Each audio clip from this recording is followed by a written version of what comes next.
It is what my daughter wanted. So my daughter, gamer girl, came to me and she says she wants her first aquarium. I'm totally honored, but we don't have a lot of space in this house, and the only place we could put it can only fit a 15-gallon cube, aka the Fluval Flex. Now, I personally hate aquarium kits, so I'm thinking I want to do some modifications to it. Except that I'm a terrible DIYer. Like, I'm literally mechanically challenged. So let's talk about how badly I mess things up.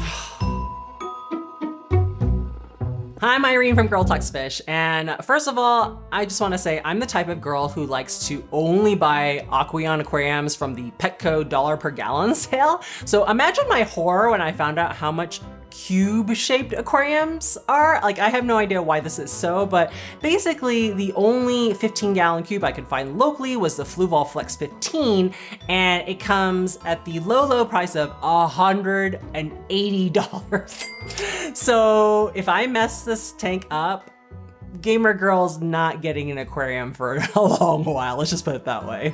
As for the reason why I don't like aquarium kits, I've used them in the past, and I really don't like it when they put that filter compartment on the side, because I just find that the little filters they provide tend to break down over time, and I personally like using sponge filters.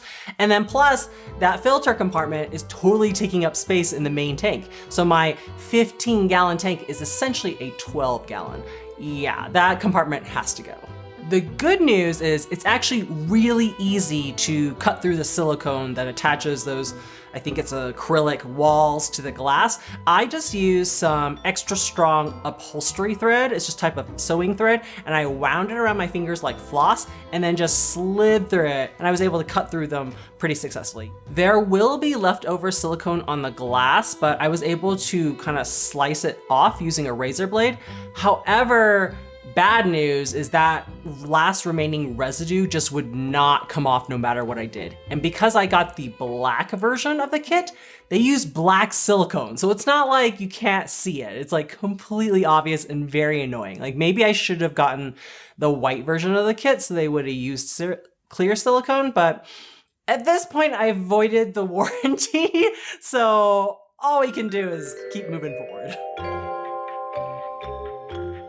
The next task is to tackle this honeycomb pattern, vinyl sticker, some kind of design they put all along the back of the aquarium, partially on the sides where the filter compartment was, as well as all along the top so that it would hide any mineral deposits that dried up there when the water evaporates.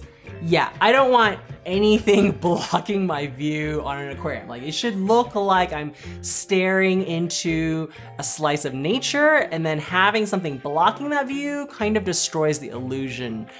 Unfortunately, at least for me, I had a really hard time getting this honeycomb pattern off. Like, I tried different tools. I tried my 6-inch razor blade, I tried a 2-inch one, I tried an algae scraper, and none of them seemed to work very quickly. So all I could do was basically crouch over this aquarium with a sore back, slowly picking it off, and it took hours. Plus, it created this very fine dust everywhere, so I probably should have been wearing a mask, but eventually I was able to scratch all of it off. The next day, I saw the aquarium in sunlight, and I just could not stand that black residue from the silicone. It was driving me insane. So this is where I made my first and biggest mistake. If you Google how do you take off silicone residue, you'll get answers like vinegar, rubbing alcohol, acetone. I have all of these chemicals. So I basically put a little bit on a cotton ball, tried rubbing it, and none of them worked. And then, because I'm an inexperienced DIYer, I think to myself, what gets off sticky residue? I know, Goo Gone. Now, I know, Goo Gone is incredibly toxic to animals. And I was just thinking to myself though, maybe I could use Dawn dish soap to wash it off sufficiently so that it would get rid of all the toxicness. I mean, they use Dawn soap to clean those ocean animals like the, birds and whatnot that get covered during oil spills, and it seems perfectly safe to them. So that's kind of what I was baking on.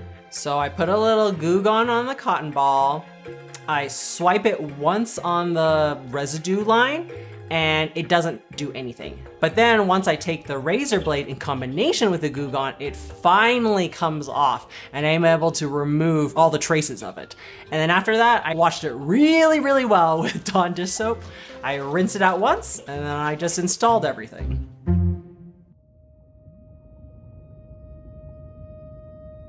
I'm gonna save all the details of the installation itself for a future video, but essentially, let's talk about what happened after I filled this thing up with water. So it was still bothering me in the back of my head, like, is the Goo Gone really gone?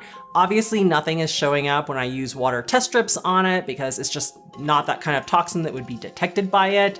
The plants seem to be doing okay in the water, so at this point, it's probably time to try a single animal. And unfortunately for Sunstreaker, the mystery snail, he happened to be at the front of this tank, so I didn't even need a fish net. I was able to just grab him out and plop him in the 15-gallon. Everything looks great so far. You know, he is upside down, he rights himself, he crawls on top of a colorful skull, his antennae are all long extended. I see him fall off the skull one more time, but I'm like, well, he just righted himself, so I go and leave to brush my teeth for the night because it's kind of late.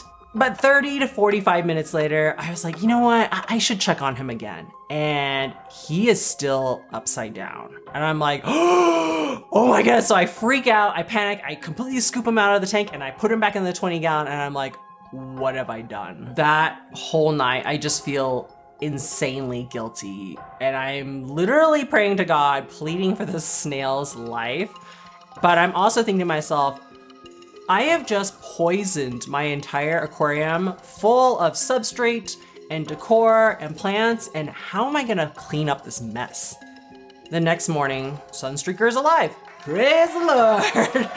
And I've also come up with a plan. So I think the problem is Dawn dish soap is actually pretty thick substance. What I should have done was scrub down the walls, rinse the tank 2 to 3 more times of scrubbing down the walls again, flushing with water, empty out, and then again and again. But I didn't, I only rinsed it out once. So here's what I do. So now I go back in, the aquarium doesn't have any animals, I use an algae scrubber and I just go to town on the walls. I'm like scrubbing the walls really hard and I do 100% water change. Then I have this like ancient jar of activated carbon, and what activated carbon is meant for is chemical filtration. It's meant for taking toxins and impurities and other things out of the water. So I put some of it in a filter media bag, and by the way, I've never used this stuff before, and apparently you're supposed to rinse it thoroughly because it absolutely put black dust over everything. I grab my trusty hang-on back filter that I haven't used in years. I put the activated carbon filter media bag in there. I get some Purigen, which is a chemical filtration resin. It's a brand new bag, as well as this Fluval Flex 15 happened to come with a small bag of activated carbon as well. So all 3 bags go into the hang-on back filter and then I turn it on maximum flow. I'm not sure how long it takes for chemical filtration to work, so I ended up having it run for a little over a week, and then I did the same thing again where I scrubbed the walls again with an algae scrubber, did a 100% water change, and then I figured I'd try again. Like last time, Sunstreaker seems pretty happy and healthy at first. I keep checking on him every hour kind of throughout the night before my bedtime. And then the next morning I go and I'm like, he's in a really weird position, but I've also seen mystery snails sleep in weird positions. So I don't know. What do you guys think? What does he look like he's doing? Is he okay? Okay, it's been 48 hours later and it looks like he's doing okay. Like he ate an entire half of a fish wafer all by himself, as well as several crab cuisine pellets. And he's like moving all over the tank, so I think we are safe. What a relief. Lesson learned, Goo Gone is obviously bad. activated carbon is a lifesaver. I looked online for some homemade recipes of Goo Gone that were maybe less toxic, and some people mentioned using some kind of vegetable oil just because oily things tend to remove sticky residues pretty easily.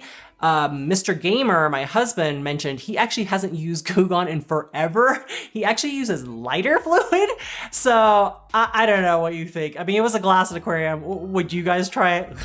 I will put a playlist here up in the future so you can follow along with this kid tank build and see what other silly and dumb mistakes that I make. Hopefully not. Otherwise, take time to enjoy your aquariums, and I'll see you in the next video.